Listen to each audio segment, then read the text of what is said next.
Don't expect to make the full introduction for the Sage 2 while I'm at it. For the starting abilities, they have at level 70.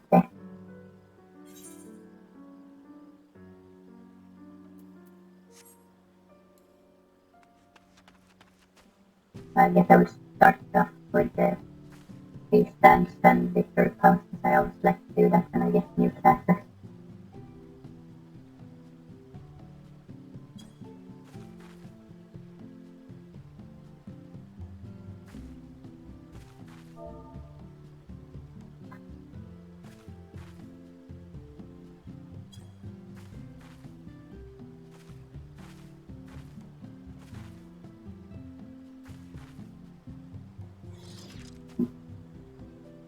That's all of that.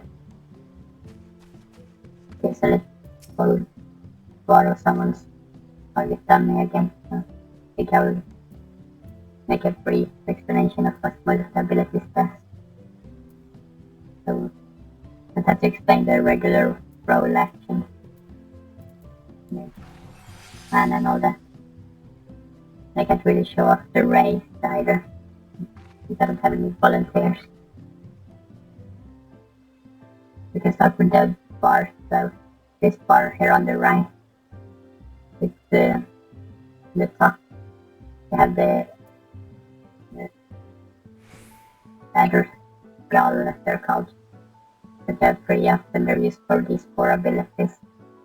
And these 4 abilities are the ones that also restore mana when you cast them. And the bar in the middle is just the recharge timer. If I cast one of these, it takes about 20 seconds to get one back. And on the bottom you have the other sting charges which you get when one of your shields break from damage. And they're used for only for this ability. But I can't show off either because there's nothing here that can break shields. And else is there.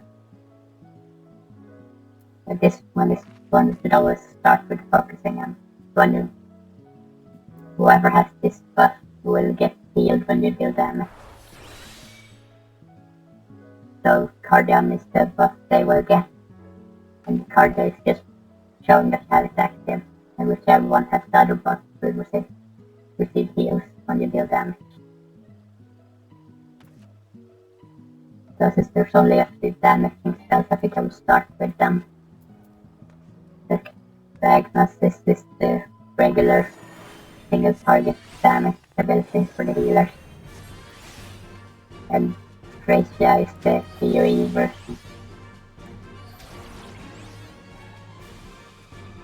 You can also see the healing. Healing potency is 130 for all 3 damaging abilities. Sakukan is a bit weird at this level because it has less potency than just using either one of these abilities. Since you change it to 82 when you get subsequent 2 and Diagnosis 3, because then they share the same 330 potency.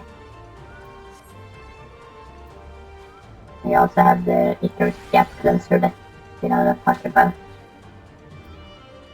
And Pandema is hybrid damage and the healing of AoE because there is small range and radius.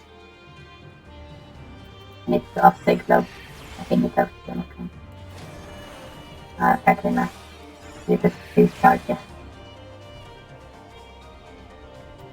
But you can cast it when you're over here or something like that. Because it only has that 6. The Yalm's range that you have, the target has to be within. Activate it. And then the base aura got one thing. This bar here, it's the only indicator for the Gracia, which then changes the single target into the dot that healers usually have.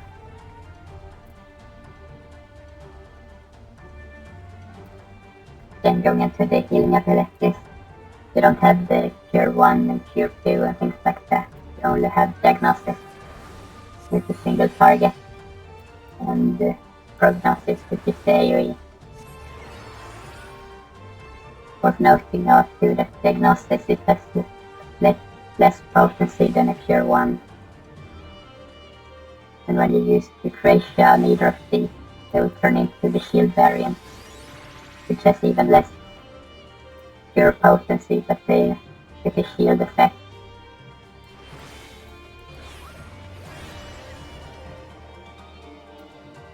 It's really only these two abilities that is the base healing kit. And then when you have Ether Charge, or I used to call them Ether Charges for a while, I think, even used to playing Summoner. So you have these charges, you have the option of healing using them for a big heal, or use them for a heal that also gives 10% damage reduction. Both of these can restore mana. And unlike the other three, this one is only a 1 second recast. This one is a long 45 seconds and these two are 30 seconds each. So this is probably your go-to choice for a single target. And now that these two are just the same things but the AoE version. You have an AoE version that heals, and you have an AoE version that gives damage reduction, but this one doesn't heal. And also these two doesn't stack. So that's going into the more cooldown-like things. Here you have healing over time on a 60 seconds cooldown that also increases healing.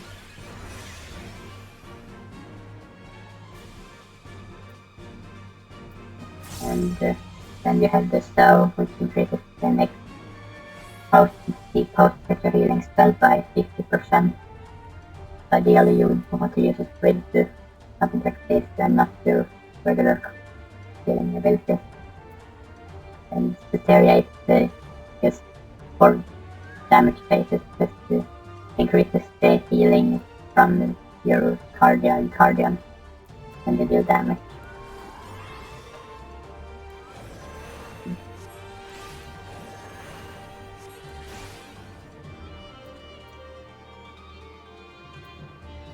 This is a bit funny because it only affects targets that have shields on them.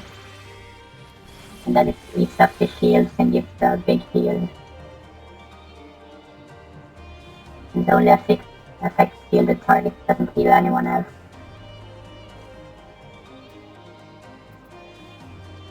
And since I can't show off Toxicon without something that can deal damage, the last ability is the coolest cooldown on 2 minutes cooldown. The shield that gives an extra 5 stacks. So as long as you have the shield, the more stacks you have left, the more healing received the target gets. And whenever the shield breaks, it consumes a stack to give them a new shield. So it's a 5-in-1 shield, or a 6-in-1 shield. And then when it expires, it gives a burst of healing too. And that's really all there is to the thing. Eaters can only be used on targets too. And one jump whenever you want, you must have a hostile or friendly target jump too.